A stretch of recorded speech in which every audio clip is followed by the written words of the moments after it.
Tenzi muri kwayana, mambo muri kwayana,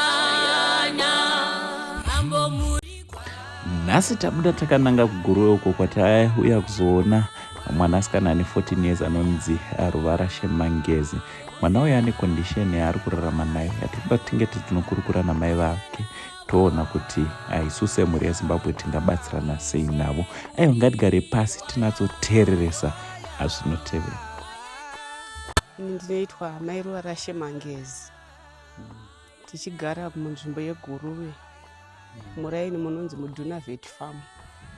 Ndiri munhu akaroorwa nemurume wake mhuri yekwaMangezi, saka ndakagara nemhuri yangu zvakanaka, tikabereka vana vedu, tikakudza vana vedu varipo 5.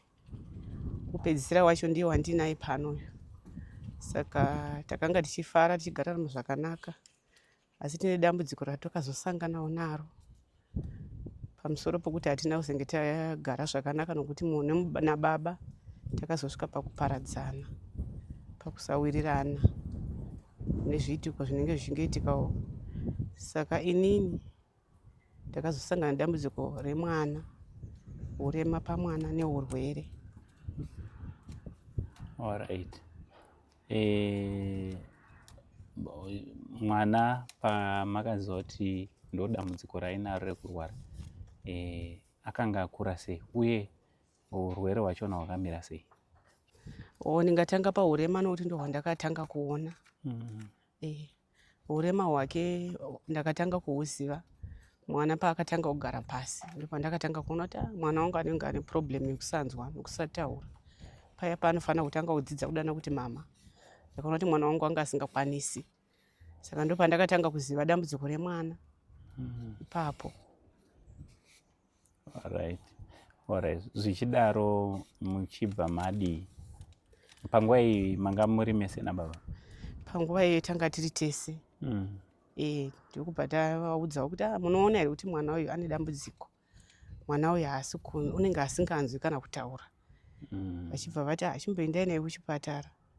Saka ndichindosvika kuye vakazondoti shuwa mwana ane dambudziko, haasi kunzwa, haasi kutaura. Alright, mukukura muchizoita sei? Saka ndingangoti sokuona kwangu ndo pakatanga mavambo enyaya, nokuti nababa hatina kusinatsokuwirirana zvakanaka. Kubva ipapo ndinoona sokuti baba vanenge vasina kugona kuzvigamuchira kuti tasangana nedambudziko mukati memhuri, mukati mevana vedu, havana kugona kurigamuchira. Zvakatozoita kuti baba vakazotora imwe mhuri yavava kugara nayo ikezvino.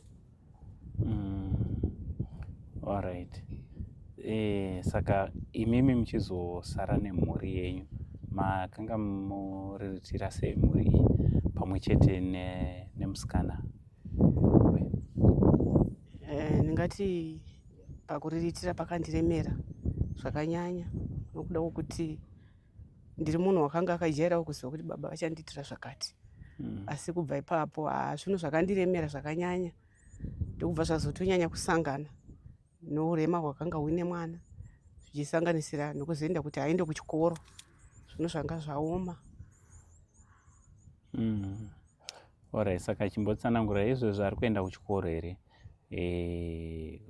Chimbotitsanangurai kuti kubva paakatanga kuenda kuchikoro kusvika iye zvino muri kuzvifambisa sei uye muri kuzvigonawo sei? Zvakanaka.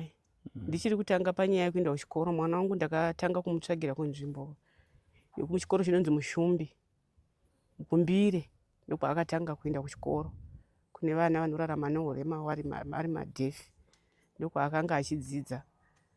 Asi mwana akasanganazve nedambudziko ari ikoko rokuti akanga achigara achirwara, zvokuti akatanga kubuda mapundu muviri wese, zvinenge zvaiva zvisasa nemamota, zvokuti zvinhu izvo zvakanetsa kupora kwazvo. Kusvika vepachikoro, vakuru vechikoro vati madii mambotora mwana mundomurapisa pamwe nenzvimbo inokupisa kwayo, kana kumutsvagira kumwe, nokuti nzvimbo ine inopisa, pamwe kuda watadza kuwirirana nenzvimbo. Chokwadi ndo zvandakaita. Ndakatora mwana ndikauya akagara pamba, ndikambomurapisa ipapo. Vana chiremba vachibva vanditi ndakaendesa kuHarare hospital nemwana, chiremba vakati mwana anoda dhokta weganda weskin ndiye angakwanisa kuongorora nokuti isusu hatisi kuona chirwere chake. Mishonga yatari tichifunga kuti inokwanisa kumurapa zvese zviri kuramba. Saka mwana itai mutsvage mari. Ndopandakati mari vakati kutanga kuona chete zvazvo kudhara pamwe ndogona kuita mistake kutaura. Vakanditi kutanga kuona dhokta ye150. Maprivate vaiti kumaprivate. Saka inini neupenyu hwanda ndichirarama handina kukwanisa.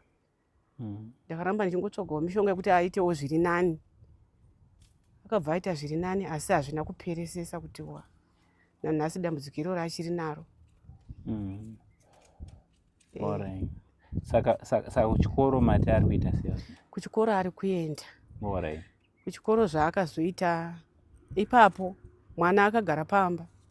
Akanga achinda yake pachikoro chepaguru asi panga pasina ticha aikwanisa kumudzidzisa nemasaini. Saka vanaticha vakati mwana wanyu anoratidza kuti anoziva zvaanoita asi isi hatisi kukwanisa. Madi kumboenda kueducation mandotsvaga. Saka ndiri pakati pokudaro ndichitsvagawo kueducation. Ndakatora mazuva ndichitsvaga ndobva ndaenda kubhindura ndichimutsvagira. Akatora futi gore rese takamirira kuti wane nzvimbo.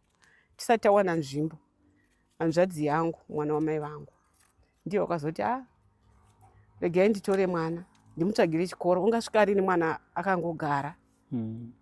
Hanzvadzi yangu ndiye akanga yakuindisa mwana kuchikoro. Ndo chikoro chaari nhasi. Saka hanzvadzi yangu iyi yakazoshaya gore rakapera. Saka ndo paakundiremera ipapo. Kuti ndiani achaendesa mwana kuchikoro? Zvakare arikozve kuchikoro ikoko. Ndingati August futi gore rakapera. Ndo paakasanga akatanga kurwara futi namaziso ari panapa. Arwara namaziso mwana ndo pakati pamwe maallergies. Saka ndakambotengawo mishonga yaidiwawo ndichibatsirwawo neveukama achindibatsira kutenga mishonga. Asi mishonga yakangoti dzikisei. Saka ndakabva ndati mwana achienda kuchikoro ndichiona sokuti raanani. December achidzoka ndakazoona mwana ziso rake rachenuruka mukati.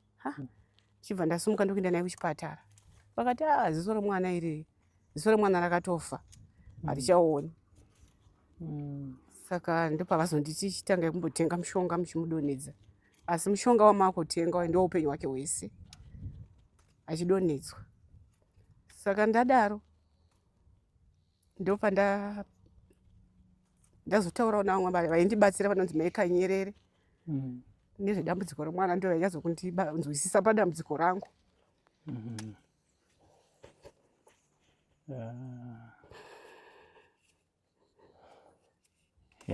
Saka pari zvino rubatsiro rwamungati muri kuda zvakanyanya pamwana rungava rubatsiro rwei?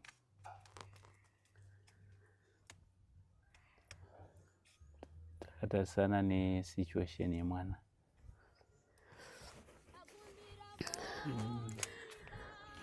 Rubatsiro rwandinonyanya kuda chokutanga chokuti dai mwana wangu aita zvakanaka.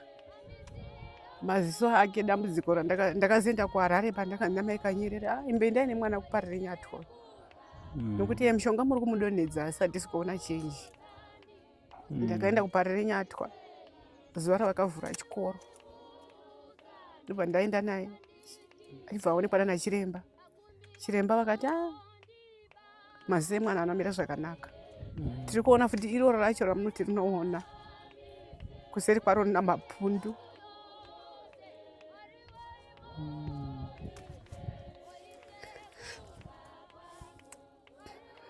Saka zvadaro ndobva vanditi mushonga munochitenga wama muchitenga uyu chinjai. Mushonga uyu waita $4 chigubhu.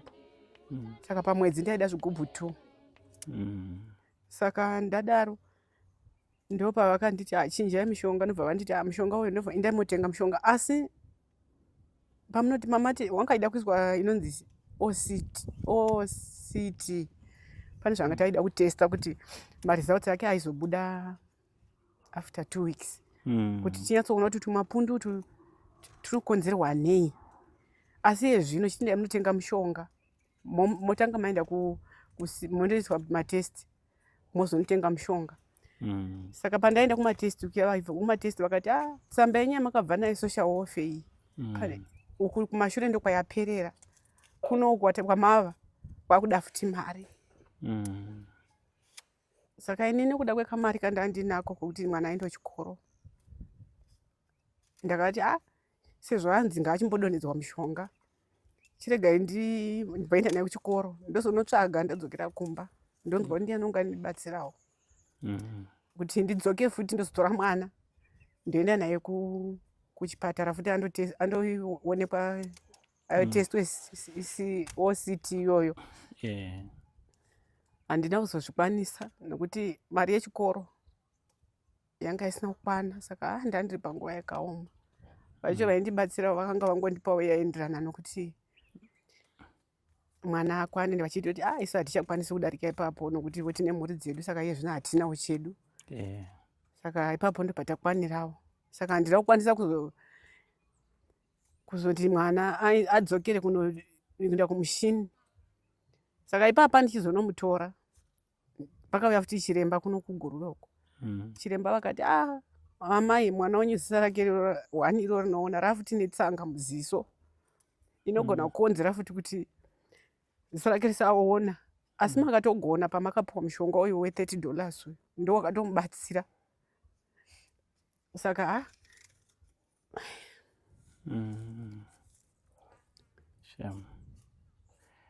saka ipapo ndopakati upenyu hwake hwese anofanira kungodonhedzwa manheru ega ega mushonga uyu pamwedzi. Unoita chigubhu 1 pamwedzi. Ndochiri kuita $30.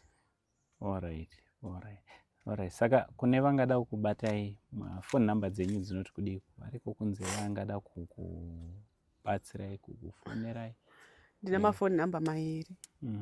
Yebhadhi inoti 0777 41 89 08. Yeneti 1 0719 74 24 63. Alright. Zita rinobuda ani namba dzebhadhi ndo dzeEco Cash. Rinobuda rinoti Clara Mazhara. Alright. Saka madetails ese ndo ataisa pa screen kune vanoda kubatsirana namama. Makasununguka kunge muri munobatana navo pa screen, pa namba dziri pa screen. Aiwa, totenda kuti muchabatsirika. Pane hama dzakawanda dziripo panapa pa Saint TV. Ndinotenda kuti vachanzwawo nyaya yenyu. Saka mwana ari kubhadharirwa nani fees manje hanzvadzi yenyu zvayakashaika? Ndingati ipapa kutaura chokwadi ndakatopedza mombe, danga remombe handimuona danga reukiro. Muchiti mbudzi huku ndandine mbudzi dzangu dzasvika ku7. Saka dzese ndakatengesa.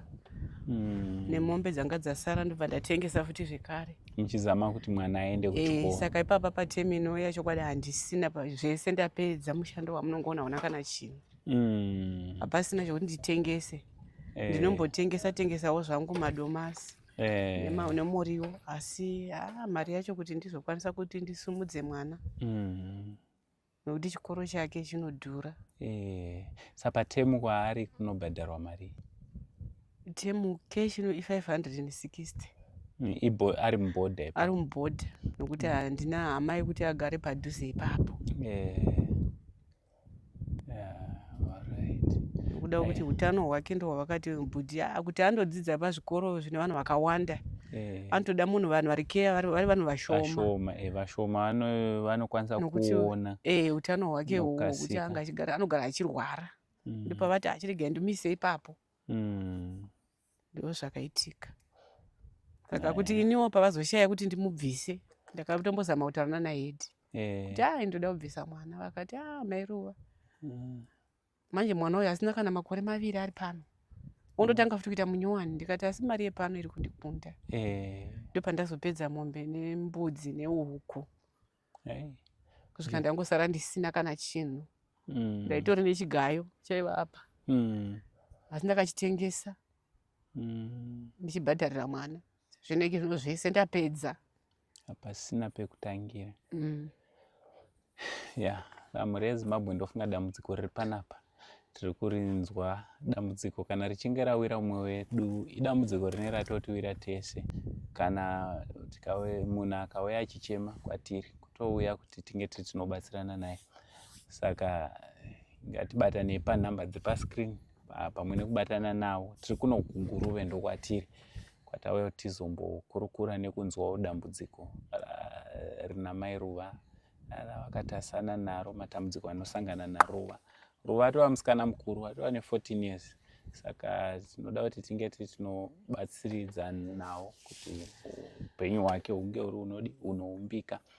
Nekuti mwana akangofanana nevamuna vamwe vese vatinawo. Saka nayewo anodawo kuti ange ari anochengetedzwa mune zvakanaka, achikurawo mune zvakanaka. Aiwa, tinotenda kuti tichabatsirika. Kune vachaona tinovimba kuti vachatibatsira. Alright, from Uncle Saint, the only uncle, tiri kuno kuGuruve. For now, it's much love and God bless. Tenzi muri kwayana, mambo muri kwayana.